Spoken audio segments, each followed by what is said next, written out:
ಎಲ್ರಿಗೂ ನಮಸ್ಕಾರ. ಅಂಧ ಕವಿಗಳ ಕವಿತಾ ವಾಚನ ಭಾಗ 11ಕ್ಕೆ ನಿಮಗೆಲ್ಲರಿಗೂ ಸ್ವಾಗತ ಸುಸ್ವಾಗತ.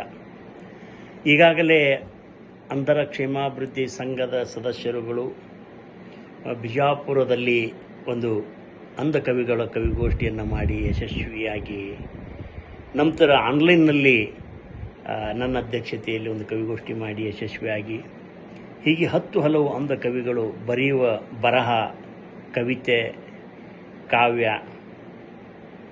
ಅವರ ವಿವಿಧ ರೀತಿಯ ಬರಹದ ಪದ್ಧತಿಗಳು ಮುಂದುವರೆದಿವೆ. ಈಗ ಅದರ ಮುಂದುವರೆದ ಭಾಗ ಹೆಣ್ಣೆ ನೀ ಕಣ್ಣಾಗಿ ಬಾ ಅನ್ನುವಂಥ ಕವಿತೆಯನ್ನು ಮಲ್ಲಿಕಾರ್ಜುನ್ ಲಾದ್ಕರ್ ಅವರು ಬರೆದು ಕಳಿಸಿದ್ದಾರೆ. ಭಾವದ ಭಾವ MS ಅನ್ನತಕ್ಕಂಥವರು ಬರೆದು ಕಳಿಸಿದ್ದಾರೆ. ಕವನ ಆತ್ಮದ ಹಾಡು ಅನ್ನುವಂಥದ್ದು ಮುದುಗೆರೆ ರಮೇಶ್ ಅವರು ಬರೆದು ಕಳಿಸಿದ್ದಾರೆ. ಮೆರೆಯದಿರು ಮೇಲೇರಿದರು ಅನ್ನುವ ಕವಿತೆಯನ್ನು ನರಸಿಂಹಮೂರ್ತಿ ML ನ್ಯಾಯಾಂಗ ಇಲಾಖೆಯಿಂದ ಬರೆದು ಕಳಿಸಿದ್ದಾರೆ. ಬಣ್ಣದ ಬದುಕು ಶರಣ್ ರೆಡ್ಡಿ S ಕೊಡ್ಲಾ ಸೇಡಂನಿಂದ ಬರೆದು ಕಳಿಸಿದ್ದಾರೆ. ಒಟ್ಟು 5 ಜನ ಕವಿಗಳು 5 ಕವಿತೆಗಳನ್ನು ಬರೆದು ಕಳಿಸಿದ್ದಾರೆ. ನಾನು ವಿವಿಧ ಸಂಚಿಕೆಗಳಲ್ಲಿ ಒಂದೊಂದು ಸಂಚಿಕೆಯಲ್ಲಿ ಒಬ್ಬೊಬ್ಬ ಕವಿಯ ಕವಿತೆಯನ್ನು ಓದೋಕ್ಕೆ ಪ್ರಯತ್ನ ಮಾಡ್ತೇನೆ. ಈಗ ನಾನು ಬಣ್ಣದ ಬದುಕು ಅನ್ನುವ ಕವಿತೆ ಬರೆದಂಥ ಶರಣ್ ರೆಡ್ಡಿ S ಕೊಡ್ಲಾ ಯುವ ಸಾಹಿತಿ ಸೇಡಂನವರು ಕಳಿಸಿರುವ ಒಂದು ಕವಿತೆಯನ್ನು ವಾಚನ ಮಾಡ್ತಾ ಇದ್ದೇನೆ. ಬಣ್ಣದ ಬದುಕು. ಕವನದ ಶೀರ್ಷಿಕೆ ಬಣ್ಣದ ಬದುಕು. ರಂಗು ರಂಗಿನ ಬದುಕಿನಲ್ಲಿ ಚಿತ್ತಾರ ಬಿಡಿಸು ಬಾ ಮನುಜ, ವರುಷದ ಕೊನೆಯ ಹಬ್ಬದಲ್ಲಿ ಹರುಷದಿ ನಲಿಯುತ್ತ ಬಾ ಮನುಜ. ಕಷ್ಟ ಸುಖವನ್ನು ಸಮವಾಗಿ ತಿಳಿದು ನಡೆಯೋ ಸ್ವೀಕರಿಸಿ, ಬಣ್ಣದ ನುಡಿಗಳು ಬದಿಗೊತ್ತಿ ಸತ್ಯದ ನುಡಿಗಳು ನುಡಿಯುತ್ತಲಿ.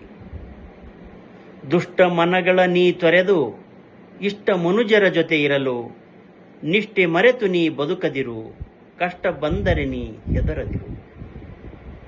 ಬಣ್ಣದ ಬದುಕು ನಿನಗಿರಲು ಮಿನುಗುವ ನಕ್ಷತ್ರ ನೀನಾಗು, ಕಾಮನ ಬಿಲ್ಲಿನ ಬಣ್ಣಗಳಂತೆ ಪರರಿಗೆ ಪರಮಾತ್ಮ ನೀನಾಗು.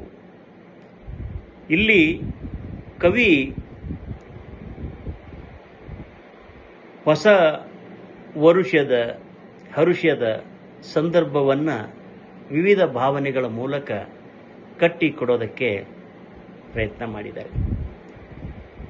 ಬದುಕು ರಂಗರಂಗಾಗಿದೆ ಅಂತಕ್ಕಂಥದ್ದು, ಮನುಜನಾಗು ಅನ್ನತಕ್ಕಂಥದ್ದು, ಬಣ್ಣದ ನುಡಿಗಳನ್ನು ಬದಿಗೊತ್ತಿ ಸತ್ಯದ ನುಡಿ ಅನ್ನುವಂಥದ್ದು, ದುಷ್ಟ ಮನಗಳನ್ನು ಬಿಡು ಅನ್ನುವಂಥದ್ದು, ಒಳ್ಳೆಯದನ್ನು ಅಳವಡಿಸ್ಕೋ ಅನ್ನುವಂಥದ್ದು, ಕಷ್ಟಕ್ಕೆ ನೀನು ಹೆದರಬೇಡ ಅನ್ನುವಂಥದ್ದು, ನಿಷ್ಠೆ ಮರೆತು ನೀ ಬದುಕಬೇಡ ಅನ್ನುವಂಥದ್ದು. ಹೀಗೆ ಕವಿ ತನ್ನ ಕವನದಲ್ಲಿ ವಿವಿಧ ಆಶಯಗಳನ್ನು, ಬದುಕಿನ ಆದರ್ಶ ಅಂತ ಹೇಳಬಹುದಾದ ಆಶಯಗಳನ್ನು ವ್ಯಕ್ತಪಡಿಸ್ತಾನೆ. ನೀನು ಮಿನುಗುವ ನಕ್ಷತ್ರ ಆಗುವನ್ನುವಂಥದ್ದು, ನೀನು ಕಾಮನ ಬಿಲ್ಲಿನ ಬಣ್ಣಗಳಂತೆ ಪರರಿಗೆ ನೀನೇ ಪರಮಾತ್ಮ ಆಗುವನ್ನುವಂಥ ಆಶಯವನ್ನು ಕವಿತೆಯಲ್ಲಿ ಕಟ್ಟಿಕೊಡೋದಕ್ಕೆ ಪ್ರಯತ್ನ ಮಾಡಿದ್ದಾರೆ. ಶರಣ್ ರೆಡ್ಡಿ S ಕೊಡ್ಲಾ ಬಣ್ಣದ ಬದುಕಿನಲ್ಲಿ ಬದುಕನ್ನು ಆದರ್ಶಮಯವಾಗಿ ತೆಗೆದುಕೊಂಡು ಬದುಕು ಆದರ್ಶವಾಗಿರಬೇಕು ಅನ್ನುವ ಧಾಟಿಯಲ್ಲಿ ಅವರು ಕವಿತೆಯಲ್ಲಿ ಬದುಕಿನ ಆದರ್ಶವನ್ನು ಮೆರೀತಾರೆ. ಸಹಜವಾಗಿ ಬದುಕು ಅಂದಾಗ ಹಗಲು ರಾತ್ರಿ ಅನ್ನತಕ್ಕಂಥದ್ದು, ಹಗಲು ಬೆಳಕಿನಿಂದ ಕೂಡಿರುತ್ತದೆ, ರಾತ್ರಿ ಕತ್ತಲೆಯಿಂದ ಕೂಡಿರುತ್ತದೆ ಅನ್ನುವ ಅರ್ಥದಲ್ಲಿ ತೆಗೆದುಕೊಂಡ್ರೆ ಬದುಕು 2 ಮುಖಗಳನ್ನು ಹೊಂದಿರತಕ್ಕಂತಹದ್ದು. 2 ಮುಖಗಳಿರುವ ಬದುಕಿನಲ್ಲಿ ಕತ್ತಲೆಯ ಮುಖ ಕಡಿಮೆ ಮಾಡಿ ಬೆಳಕಿನ ಮುಖ ಹೆಚ್ಚಾಗುವ ರೀತಿಯಲ್ಲಿ ಬದುಕು ಕಟ್ಕೋಬೇಕು ಅನ್ನುವ ಆಶಯದಲ್ಲಿ ಕವಿ ಇಲ್ಲಿ ಕವಿತೆಯನ್ನು ಕಟ್ಟಿಕೊಡೋದಕ್ಕೆ ಪ್ರಯತ್ನ ಮಾಡಿದ್ದಾರೆ. ಇನ್ನಷ್ಟು ರಚನಾತ್ಮಕವಾಗಿ ಇದು ಒಟ್ಟು 4 ಸಾಲಿನ ಪದ್ಯಗಳು, ಕಂದ ಪದ್ಯಗಳು ಅಂತ ಹೇಳ್ತೇವೆ, 4 ಸಾಲಿನ ಚೌಪದಿ. ಆ ಚೌಪದಿ ರೀತಿಯಲ್ಲಿ ಇವರು ಆದಿ ಪ್ರಾಸ ಮತ್ತು ಅಂತ್ಯ ಪ್ರಾಸ ಹೀಗೆ ಬಳಸೋದ್ರ ಮೂಲಕ ಅದನ್ನು ಕಟ್ಟಿಕೊಡೋದಕ್ಕೆ ಪ್ರಯತ್ನ ಮಾಡಿದ್ದಾರೆ.